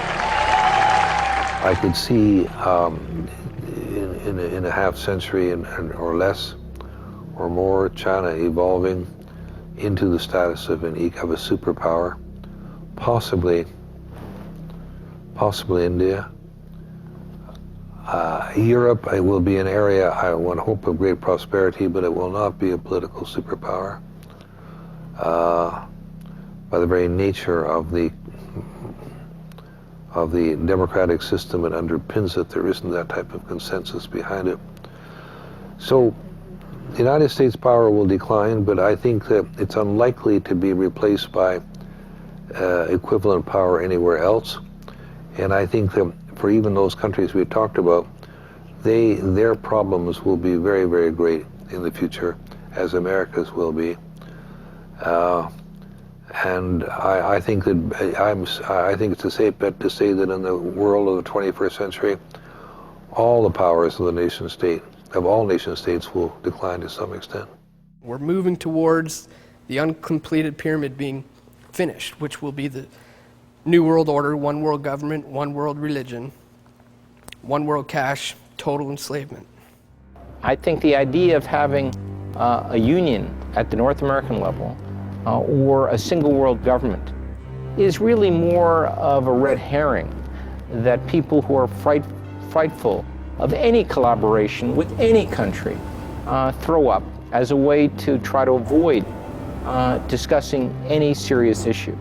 I think the greatest threat to our three countries are those people who try to intimidate others from having a genuine debate on what our long-term interests mean, and those who think that we will prosper by remaining stationary, by not changing. I think that is the greatest threat that we have to avoid. Incrementally, through virtually every means of communication, they're inculcating in the idea in us to not care about our sovereignty, not care about our independence, not care about ourselves as individuals and our individual worth as we chase things like money that become what our self-worth is based on, or looks that become what our self-worth is based on, which are based on ideals. And those ideals are designed to corrupt the way we think about the world, the way we value ourselves as individuals. If we don't value ourselves as individuals, we won't value our country as an individual country, and then we'll be allowed to be subsumed into a UN global government. They can't just come out and start a one world government, a one world order, a one world religion. It's going to have to be incremental, and that's exactly what they're doing now. They're slowly joining countries together because they're going to join all the countries together into their plan for a new world order, a one world government. Because when you have a one world state, a one world government, a one world religion, one world currency, you have less people control, more power than ever throughout history. They have to do it incrementally because that's the only way they could do it successfully. When they do it very slowly, people won't see it around them. If they do it really quickly, they know the people will resist, the people will stand up against them and not tolerate their power grab for the whole world. I am not looking to see any great progress here towards a deepening of our relationship on the economic and security side in the foreseeable future, but I personally think it will come. It will come. We're wondering how people would feel in America about a North American Union, kind of like a European Union between Canada, U.S., and Mexico.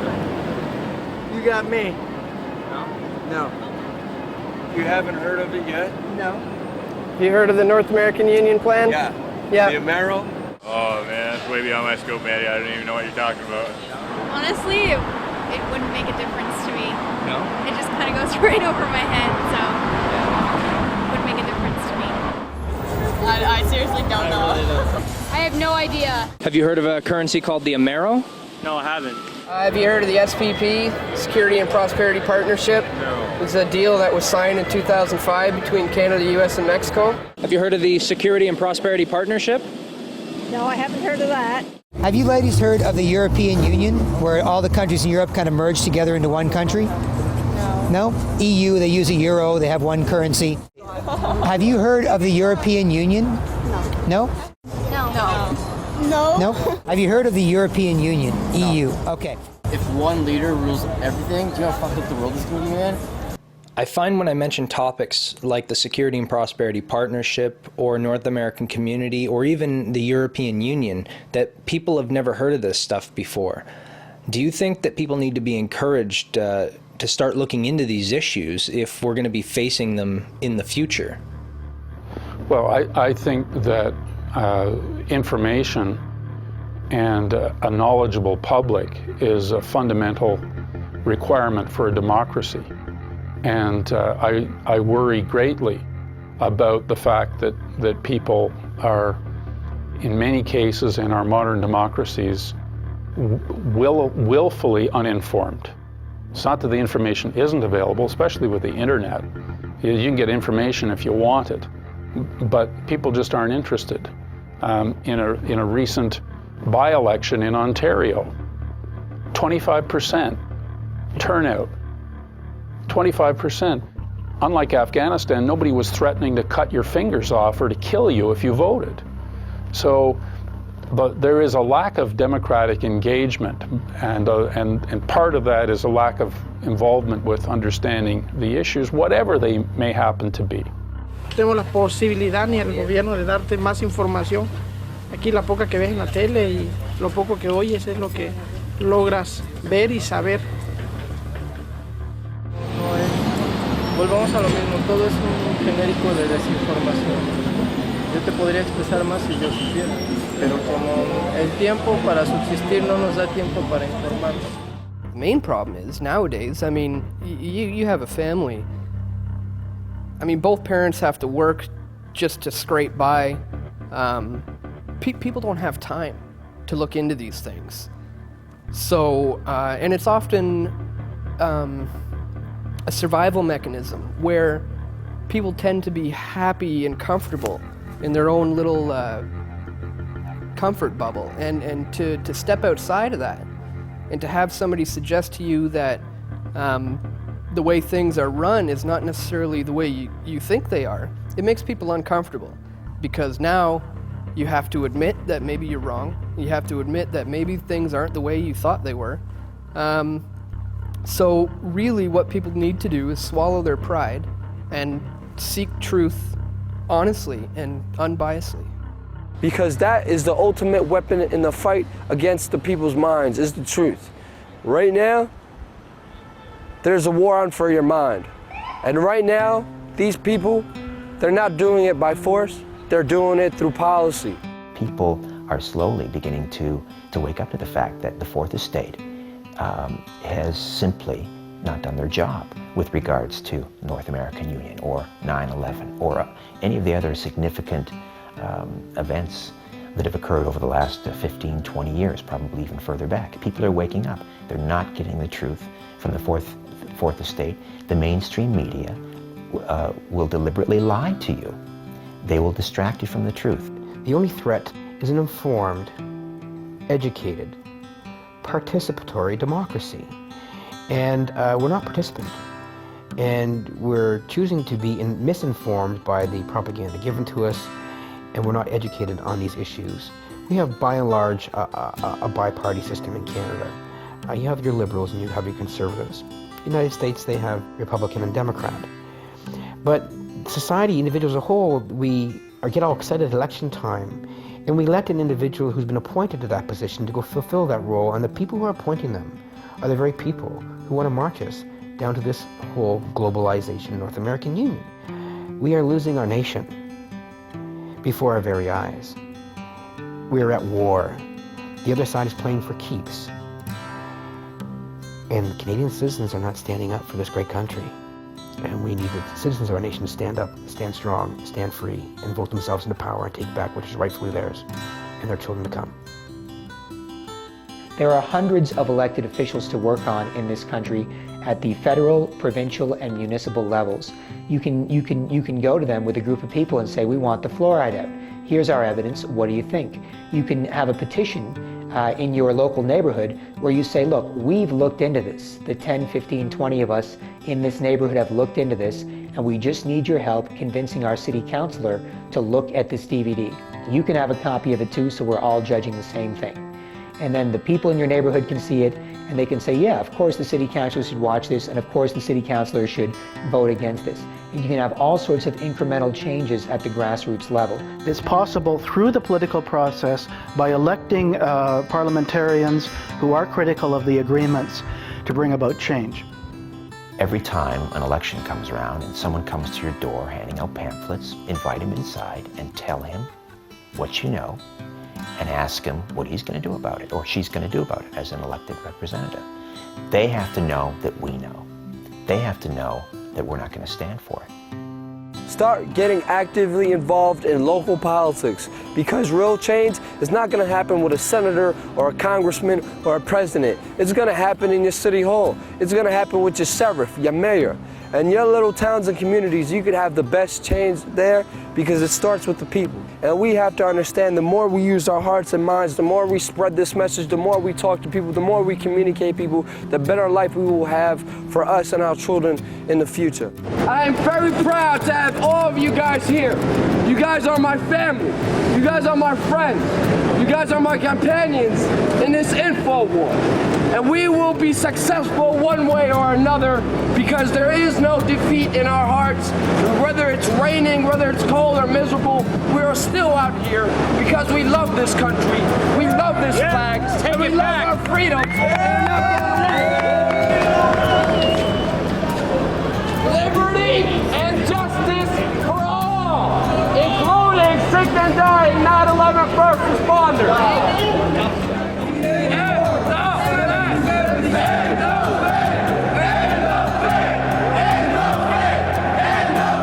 There are a number of movements around the world, social movements, citizen movements, that are lining up behind this vision, and I believe it's actually possible.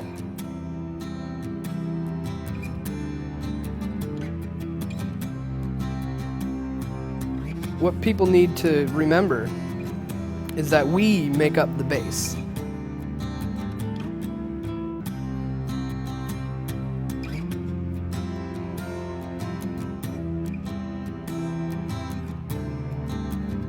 They have no power without us, you see. And all it takes is for enough people to step out of the system to cause a crash. You know, if the corner of the pyramid's missing, well, what happens? It all comes tumbling down.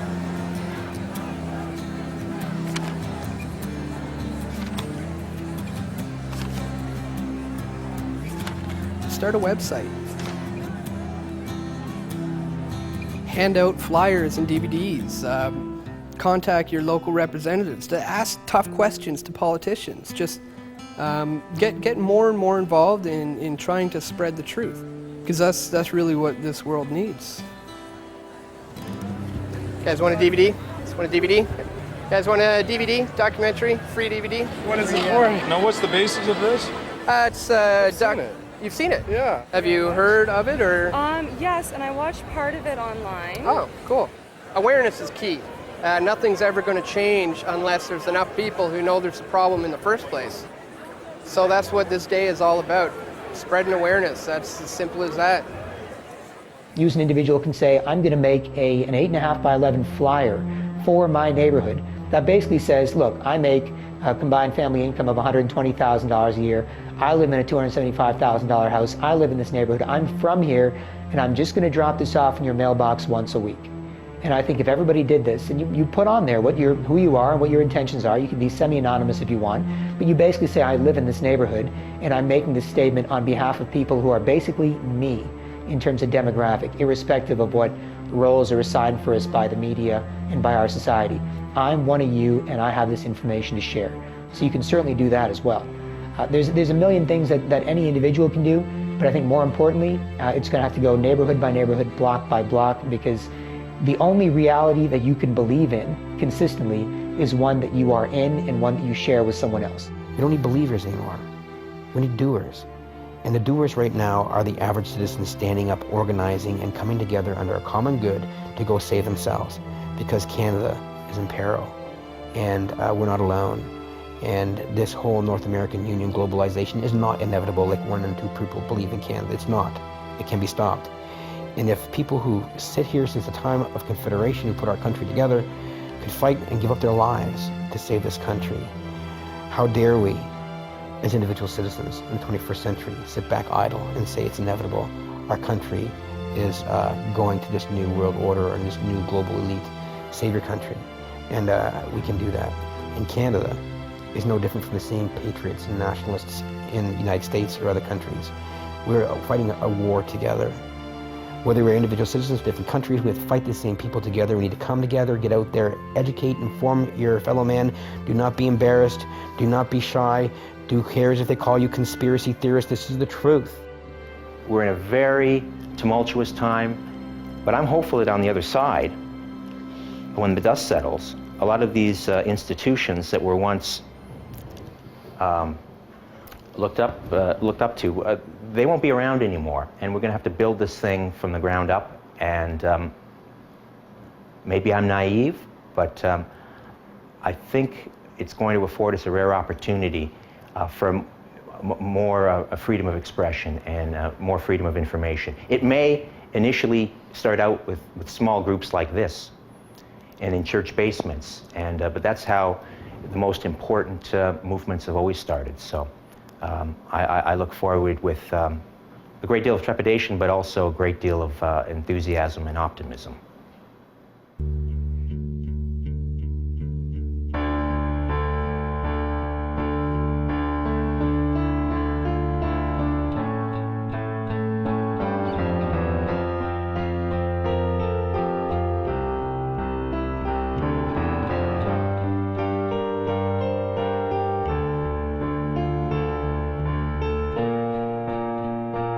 Can you say today that this is not a prelude to a North American Union similar to a European Union?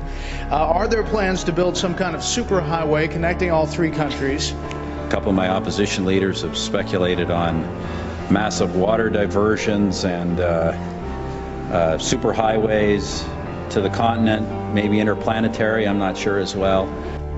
Manitoba is also taking a major role in the development of a mid-continent trade corridor, connecting our northern port of Churchill with trade markets throughout the central U.S. and Mexico. Canada and Mexico are as one. Canada and Mexico have both fought against protectionism, and our two countries have launched an appeal for a reinforced system of global financial regulation. Mexico is doing its part in promoting closer and better integration among countries in North America. The world grows more globalized day by day and is divided into large, increasingly integrated economic regions. We need more integration, not isolation nor protectionism. And we have agreed with Canada on that point in the G20 and other forums. 2009 is also the first year of global governance, with the establishment of the G20 in the middle of the financial crisis. The climate conference in Copenhagen is another step towards the global management of our planet.